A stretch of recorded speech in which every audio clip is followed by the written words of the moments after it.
I had a migraine yesterday, so I didn't make a video. It didn't hit till later, but I couldn't get my thoughts together during our pup walk, and the dogs wanted to take a big, long neighborhood walk, and also they've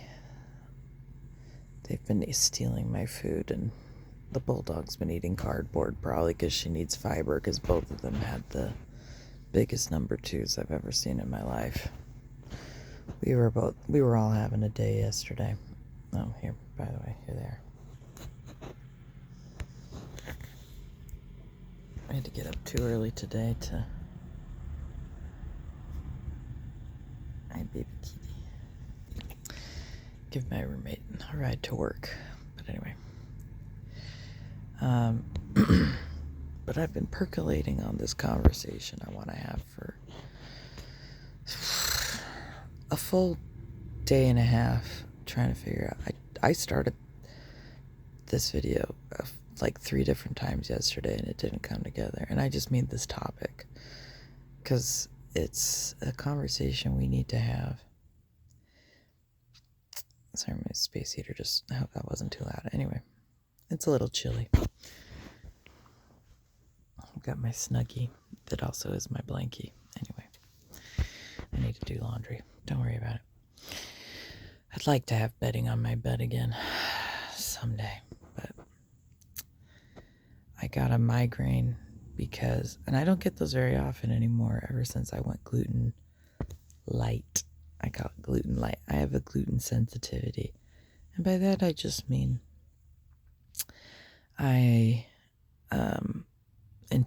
gluten intolerance. Gluten builds up in my system in a certain way that causes inflammation. So if I have it like once a week or so, it's not going to hurt me. But if I pile it on and have a little bit every day and things like that, it causes my arthritis in it's really bad in my neck back here, this area, and my lower back. It's called ankylosing spondylitis. It's in the spine a lot, in the bigger joints. I have a knee that goes bad sometimes, things like that. But when I consume too much gluten, I cause myself pain. And it's a complicated thing because when you don't have a lot of money, you eat what's cheap, and gluten is in most cheap food. And when you don't have a kitchen, you eat, fast food, and most fast food has gluten in it. And blah, blah, blah. But also, I know that if I eat too much gluten and don't take care of myself, I'll suffer the consequences. But since the consequences aren't immediate, I'll eat a cake. I don't care. You know what I mean? So it's this thing that I do to myself sometimes, both because it's comfortable. There's glutinous comfort foods that I like. Sourdough is something I can eat without getting into too much trouble. I could eat that just about every day without having pain. But other than that, if I'm eating a lot of gluten, I'm either ignoring the future me is going to have to deal with this later, because of the immediate gratification right then, or I'm kind of forced into just dealing with it because I don't have the resources not to eat the gluten, even though I'm living with this reality that it's gonna hurt me in the long run. But I just put it aside, that awareness. It's just background noise when it's like this, and so now I'm suffering the consequences. And I'm feeling a little better. I took my caffeine. I took my ibuprofen. I don't actually need very much because it's not real. Like, the triggers of my migraine are easy for me to manage because it's inflammation based. Caffeine helps a lot. But once it hits the headache part, because I knew it was coming, I had like I might have mentioned this in a previous video. My eyes will get this like visual weird thing where it looks like a cracked computer screen in my vision, and it'll be like this jagged little crack across my vision. So I knew this headache was coming, but that hit a few days ago. So it took a while for that headache to actually come to fruition. But anyway, if you know anything about migraines, they are multi-day events that are not always including the symptom of a headache. I don't always have a headache with my migraines, but it messes with my cognitive function. My aphasia gets worse. My energy levels are way down. And I pee a lot. Polyuria. I pee like crazy when I'm on this. So sorry, I got a cat fur on my face. I can feel it and it's tickling. Anyway. Yeah, so I knew I was having the symptoms of a migraine and it was building up to the headache. And when it came yesterday, it was sickening. It's a weird little ache. And once you get to that point, there's not much you can do about it except take your caffeine and your ibuprofen and ride the wave till it's over. But I'm feeling a little better now. I'm feeling a lot better now. I have to be careful or I can trigger it again. But anyway, I wanted to discuss cognitive dissonance, and I think this was the correct analogy. I know it's gonna hurt me, and yet I do it anyway. It's not the same, but listen, it's the same. Let me explain. So I'm gonna use Wikipedia and the Wikipedia page on cognitive dissonance, and I will link my source in the description. But just go to Wikipedia and look up cognitive dissonance if you want to follow along, or click on the link. And I'm just going to read a few snippets from the intro, a few paragraphs. I'm not going to get into the deep dives. But I think this is a concept that we need to have a better understanding of, because people live in cognitive dissonance like constantly, daily, in every group, in a society where we simply do not have life functioning the way we need to. We're all doing it a little bit to survive. So let me just read this description. Again, I'm going to jump around, so if you're following along and I skip places, I'm just moving further down the paragraph. Anyway, cognitive dissonance. In the field of psychology, cognitive dissonance is described as a mental phenomenon in which people unknowingly hold fundamental conflicting cognitions. Being confronted by situations that create this dissonance or highlight these inconsistencies motivates change in their cognitions or actions to reduce this dissonance, either by changing the belief or explaining something away. Okay, so it'll include actions, feelings, ideas, beliefs, values, and things in the environment. It shows up in psychological stress or discomfort and discomfort. So, blah, blah, blah, blah, I'm scanning. So when an action or idea is psychologically inconsistent with another, so if you're holding this is the idea, you're holding two conflicting beliefs at the same time, and it's so difficult to change what you believe, right? To change what you think you know, okay? It's like, I can't be convinced differently because this is my reality. This is real. This is as real to me as gravity and fucking oxygen, okay? But you have two different things that exist at the same time that are both real to you, to a person. but they can't be real at the same time. Okay? Okay. That's psychologically inconsistent with the other. People automatically try to resolve the conflict, usually by reframing one side to make the combination congruent. So in your mind, our brains are fucking incredible, right? Our brains are so fucking powerful. So you create reality in your brain. That's why no one can approach any conversation without bias, because you only see the world through your lens. Your lens. You only experience the world through your processor. You always have to consider, well, a lot of people don't consider, but you're always functioning from your perspective, and your perspective does not always reflect other people's realities. Let's just say that.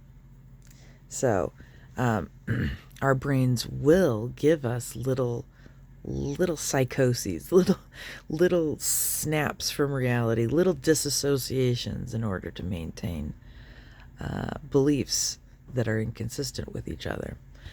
Discomfort is triggered by beliefs clashing with new information, or by having to conceptually resolve a matter that involves conflicting sides. So that means if you learn something new, your brain has to sort it into the categories, right? However your brain sorts your information. And sometimes new information is painful to hold. And so your brain will do this little dance of trying to find the place in the system where it can fit that won't completely destroy other parts of the system. I hope this is making sense. Because if it makes your brain uncomfortable, if humans, animals in general, living things avoid pain. Pain is a signal to your control center that something is wrong and needs to be changed. Pain is just a signal. Okay? Let me explain. I mean, hopefully you knew this already, but when I broke my ankle back in 2022, I think. Yeah, I'm pretty sure. 22, yeah. I knew it was broken immediately. I heard it from inside. It was really bad. My ankle snapped in a way that I will not describe. I will not, in case you're squeamish. Trigger warning, a little bit more detail. Fast forward a few 15 seconds or so. It was two bones, my tibia and fibula, both broke in pretty devastating ways, and my foot was in the wrong way. When I know how to handle myself in an emergency, and I elevated my foot immediately, and thankfully I had compression socks on, so even though it wasn't correct, it was able to correct itself before we got to the emergency room, while I was still in shock, thankfully. And here's the thing, I did not experience pain until we were in the emergency room, and mostly until much later. Like, I found out morphine doesn't work on me. I found that out. That was fun. But my brain was aware of this horrifying injury, and was also able to create like a separation from the pain centers in order to maintain function, because the pain would have been too loud for the rest of my brain to figure out how to handle this emergency, because it's an emergency, right? and I've got to be able to function. And so it created my brain. This is what happens when you have to be careful with shock because it can also be deadly, but this is the point of going into shock and whatever, and is that after a devastating injury, your brain will do its best to survive, to get you to safety by just shutting off access to that information. And I've experienced this in a lot of ways. The thing about being chronically in pain all of the time because of this arthritis shit and because of a lot of things in my life for a very long time. It's funny, I've never been so pain-free in my life now that I rest enough, but that's a whole other conversation. That I've been able to segregate the pain section of my brain to look at analytically whenever I need to, because I've always had to do that. I've had to just function through pain for so long that even when I broke my ankle and had this incredibly devastating injury, even after the shock wore off and I was, really pain, like the aches and things like that come immediately after when you're finally sitting on the couch and you got the splint on and the aches are just rolling through your body. Like, that was some of the most excruciating pain I've ever experienced in my life. And it still wasn't really that bad. I remember it, but even then, I know that if it happened again, I'd be able to take care of myself if I needed to. All that to be said, our brains do incredible things to separate pain from function and to dissociate discomfort, uncomfortable things. We're always trying to find a way to not experience discomfort. So back to the cognitive dissonance. Scanning further ahead, when the prophecy fails section, if you're following along, Leon Festinger proposed that human beings strive for internal psychological consistency to function mentally in the real world. As I was saying, our brains are trying to make sense of things so that we can function. And to prevent discomfort, again, so we can function. Persons who experience internal inconsistency tend to become psychologically uncomfortable and are motivated to reduce the cognitive dissonance. Okay? Been through that. They tend to make changes to justify the stressful behavior by either adding new parts to the cognition, causing the psychological dissonance, which is rationalization, believing that people get what they deserve, which is a just world fallacy. These all have hyperlinks to them, so you can go into deeper dives on your own about these. Taking in specific pieces of information while rejecting or ignoring others, which is selective perception, or avoiding circumstances and contradictory information likely to increase the magnitude of the cognitive dissonance, which is confirmation bias. This is a really great summary, and this is how social science is. It can only be general summaries. Like, everybody's individual experience won't be neat and tidy, so we have to stay pretty broad with this kind of categorization.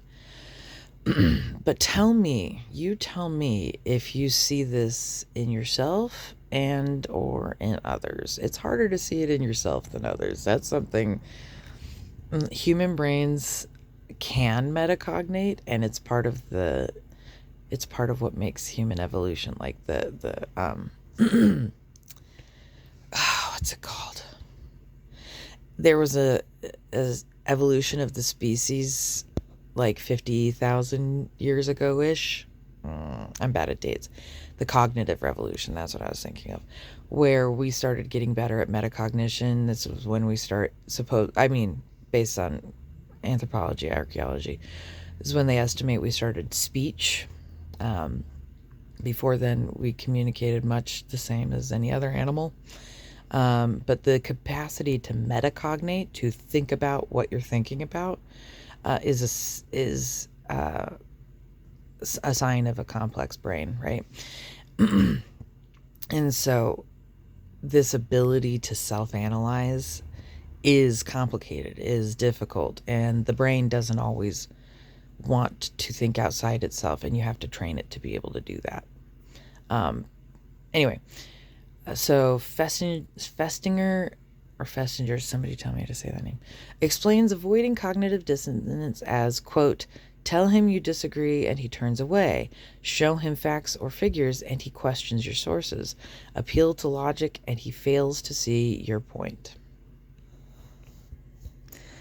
Does this sound like anybody you know or have seen on the internet or running the country? Anyway, so cognitive dissonance is this thing that I'd say every human being on the planet has probably experienced in one way or another. Okay. And so I want to go through the justifications, the why, the what makes us like this part. So, the rationalization, adding new parts to the cognition, causing the psychological dissonance. So it's like, I believe in being kind and good and charitable to people. And how do you rationalize when you're not kind or generous or charitable to people? Well, you can say you can add new things, as in, yes, I'm always kind. I just don't take disrespect, and then you start adding what disrespect means. And if you're my dad, that is having any opinion that's different than his at all. And if he yells at you, if he screams in your fucking face, he's absolutely justified because you frustrated him. You frustrated him, and so he gets to yell at you about it because you shouldn't be disrespecting his stance on anything. But he's still a good person, and he's not abusive. Anyway, the just world fallacy, people getting what they deserve, it's like, well, it's not funny. It's distressing, and sometimes this is how I handle distressing information is, do you see my fucking face? Anyway, it's really upsetting.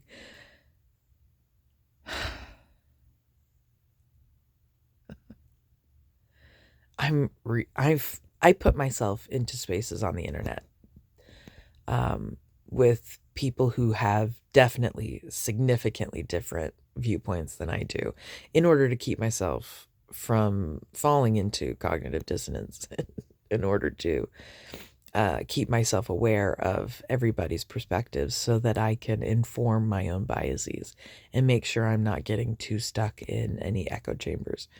But what that means for myself is that I sit and read tweets and comments on Facebook and Reddit and places like that where people look at video and photographic evidence of the destruction in, let's say, for example, Palestine, in Gaza, in Sudan, in Ukraine, I can't list them all. There's so fucking many. But let's stick with Palestine for a minute, because this one's talked about a lot right now. People look at this literal evidence of literal genocide where children are dying and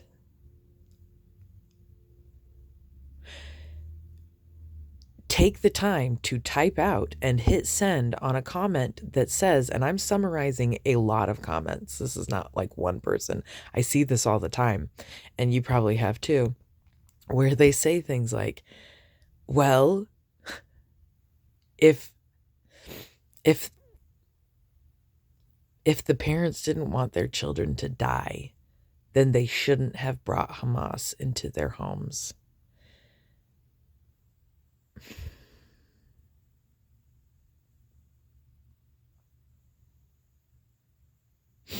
Anyway, people get what they deserve.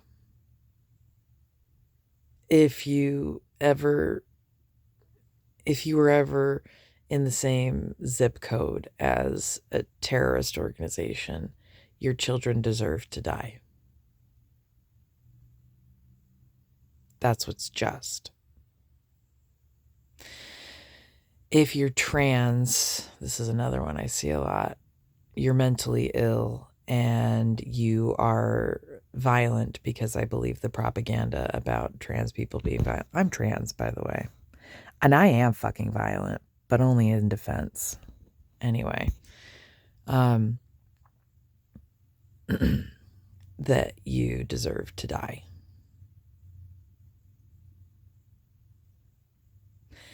That you are less than human anyway. God, you've seen him, right?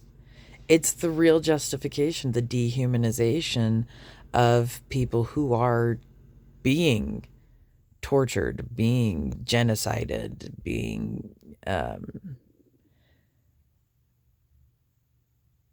targeted publicly for violence, being killed, and saying that they deserve it because, and then just, you can list reasons. I'm sure you've seen enough. And if you haven't, let me know. I'll screenshot some and I'll send them your way if you want to know. Let's look at the selective perception. Taking specific pieces of information while rejecting or ignoring others. Okay, so let's talk about school shootings for a second. So, supposedly, like 3 to 5, I forget what the number is, school shooters in the recent decade have been trans, supposedly. And so that justifies, look at all these trans folks shooting up kids in schools. Despite the statistically incredibly significant reality that like over 90% of school shootings are committed by cisgendered white dudes. Look it up. Look it up. It's just data.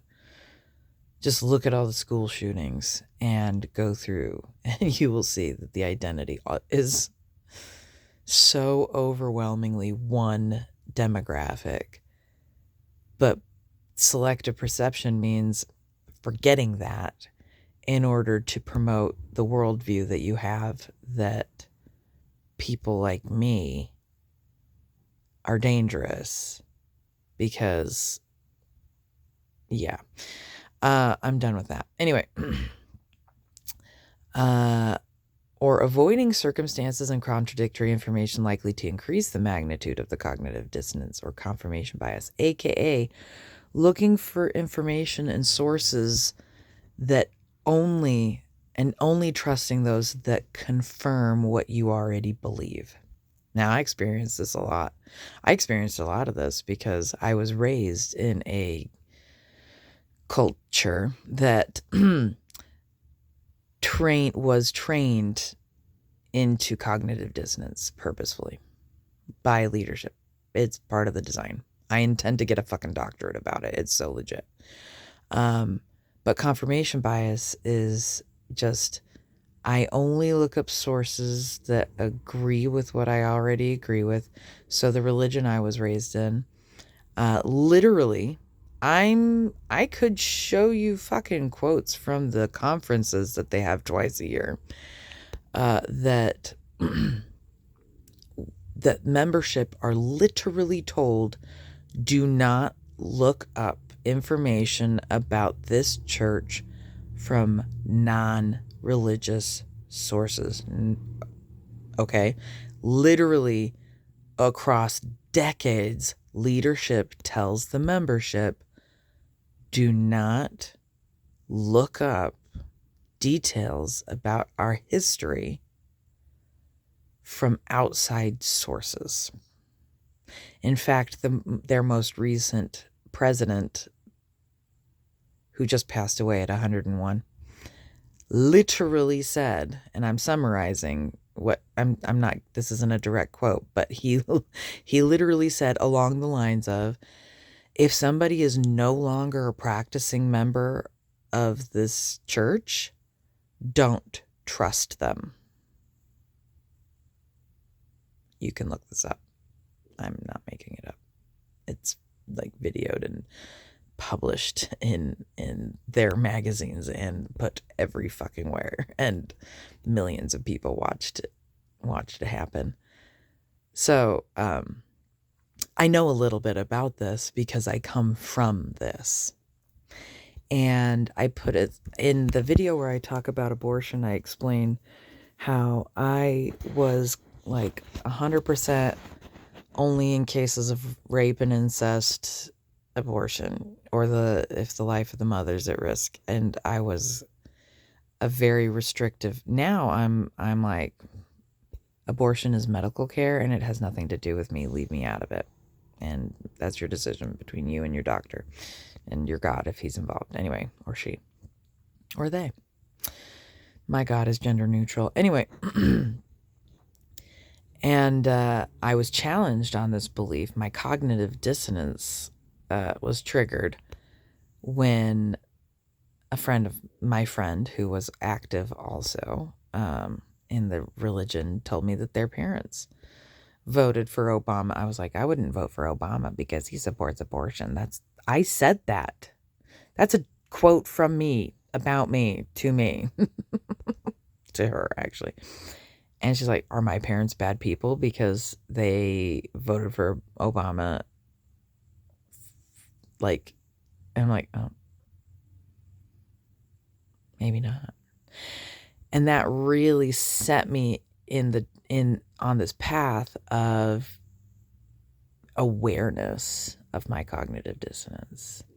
And there was several other things throughout the decades that challenged my worldviews and helped me see where I wanted to be a follower of Jesus, the guy who promoted the Beatitudes of comforting those in need of comfort, mourning with those that mourn, feeding the hungry, tending to the sick, and standing up for what's right, because he did that shit too, and not abiding disrespect, because he did that too, but also, I mean, like, he just didn't abide liars, and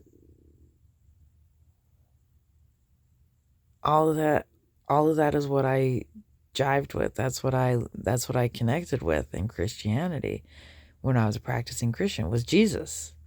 What he said, that's the shit that stuck with me. And all the other stuff never rang super true. But I was like, I just don't get the same kind of, confirmation, like internal confirmation energy that other people get. It's just super logical or whatever. No, once I started learning and speaking truths consistently, let's just say our brains and our souls vibrate when truth comes out of our mouths. There's a reason why when something is good and or powerful and or true hits you in a certain way. And can that be manipulated? Yeah, that's the problem with this whole brains being complicated thing. But I truly believe that when truth comes out of our mouths, we know it. And if you aren't sure, you're probably battling some cognitive dissonance. You've probably been told or raised or shown one thing and have evidence to the contrary. It doesn't matter. You're probably experiencing this cognitive dissonance. So anyway, I'm getting a little rambly, which shows me I'm pretty close to the end, I think, which is good. This video is long enough, but you can't argue or debate somebody out of a belief. This is why I don't engage in debate. It's wasted time. I don't have time to waste. We have a world to save. I need to call people in. I'm only spending time teaching or communicating or conversating with people who already have the metacognitive capacity to engage honestly with this information. I do not do debates because people who are living in cognitive dissonance, living quote unquote, we'll say comfortably in their cognitive dissonance with their rationalizations and their just world fallacies, their selective perceptions, their confirmation biases, until they're ready and capable of challenging that, it's not worth fighting. It's not worth fighting them for it. Because a brain that is living with this kind of dissonance is locked down. You can't teach a locked down brain. This is just pedagogy. You just can't. All I can do is invite you in. The only true education and learning happens when a person chooses it. And so that's why I like to say stupid is a choice. Choose wisely. That's from Indiana Jones. Anyway, all right, this is plenty long.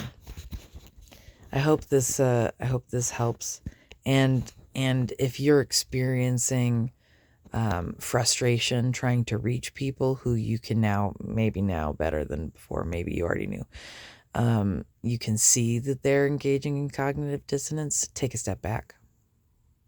You do not have the resources. We do not have the resources in this revolution to waste on a lockdown brain. If they're frustrating you, take a step back. If it bothers you that they seem like lost, show them through your example of living with peace and love. Draw them in. Invite them. They cannot break through their own cognitive dissonance if you're actively attacking it. If they put on the defense, their brain is just going to lock down harder. So just back down. It's not worth it. It is worth it, though, if somebody's ready to have a conversation with you about it. You can tell the difference because usually it's a conversation and they're not saying, well, prove it. Well, fucking prove it. No, you fucking prove it. The internet's right there. You want to have a conversation with me? Start by believing that I'm not lying to you. Start there. Start by believing my intentions are good. If we can start there, and if you are willing to do the learning yourself and use the fucking internet, the encyclopedia of world knowledge that is just sitting there in your hands, and you're willing to challenge your own beliefs and your own cognitive dissonance, then we can have a conversation. Anyway, I'm rambling now, so I'm going to get out of here. But